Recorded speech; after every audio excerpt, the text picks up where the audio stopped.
Alright, so today I want to show you a little bit more about how we can work with Kognitos to read emails as well as make decisions with those with the input from those emails. So what we're going to do is we're going to create a process like this, read an email.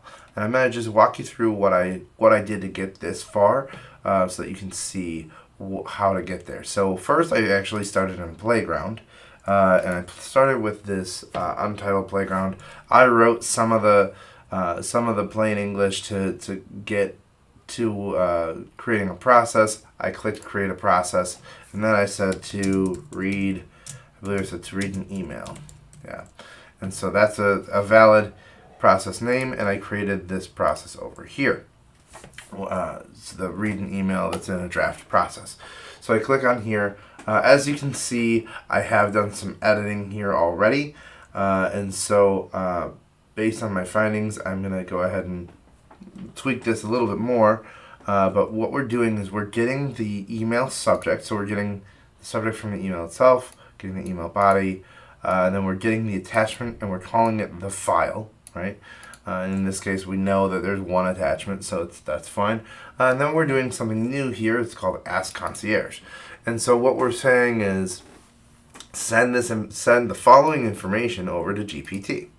I'm going to change this because the mini model is not so great with images. And you'll see, and I can show you what happens. Actually, I'll show you what happens now. We'll do mini, we'll save this. And what we're going to do is basically we're sending an email and saying, does the information in the email accurately describe the file provided? And then we're saying, here's the email body. The rules are yes or no. It has to be yes or no. And so now what I can do is I can say, I could do copy process email. We've since actually implemented a slightly new feature that says trigger via email. What this does is it automatically opens an email with my native email client with the email address. So we say, please read an email.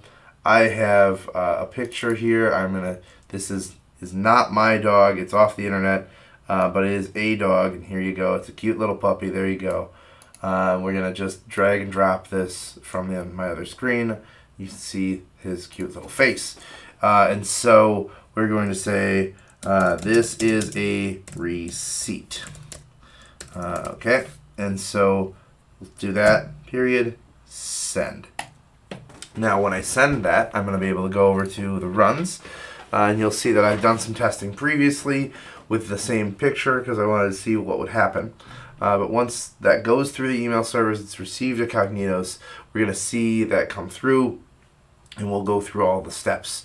And so that should pop through here in just a minute. There it is. And so I'm going to click into this and just explain what we're seeing here.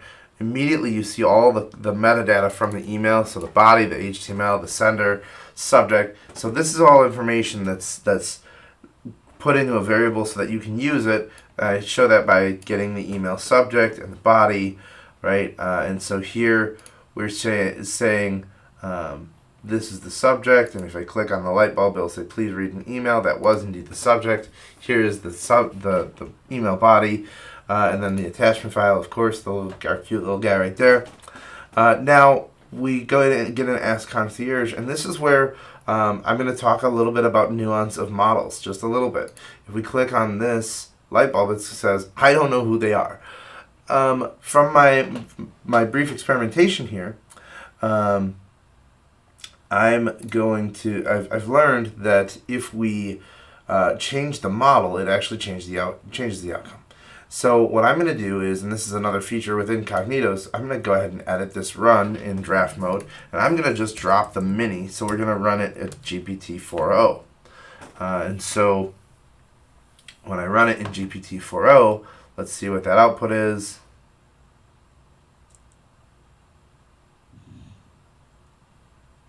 No, it does not match. So it said, hey, the information that's in the body does not match what's actually in the picture. So now what I'm going to do is I'm going to say the email body, I'm going to drop this and say, put it in single quotes, a cute puppy. right? And so this way, now what we're saying is it's a cute puppy, and 4.0 is going to come back with yes. Now, I also want to call out, so we're doing a few things here. The visual reference, we're sending over the file, right, where the task is essentially the prompt, and then the rules is shaping that outcome. So if I drop this, I'm just going to show you what this looks like. I drop this, and I do just rerun it. You'll notice it's not rerunning the first 10 lines. It's rerunning just that Ask Concierge, because we got to restart that that query. And so now you'll notice when I get rid of that rule, it's a lot more explanatory. Yes, the information in the email body accurately describes the file provided. The image shows a cute puppy. Right? And so if I say this is a receipt,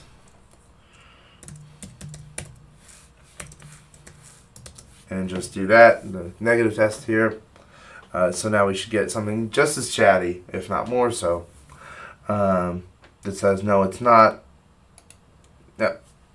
Email, da, da, da, da, da. So by putting in the rules, or you could even also put the rules in the task, and say like the output must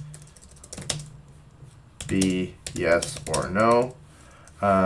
Oftentimes this will be sufficient rather than putting it in as a separate rule. We can see here. We should be able to see this right away. Yep, there it is. So it came back with a no. So there it is, and that's what I wanted to show you here. Thank you for your time today. Appreciate you.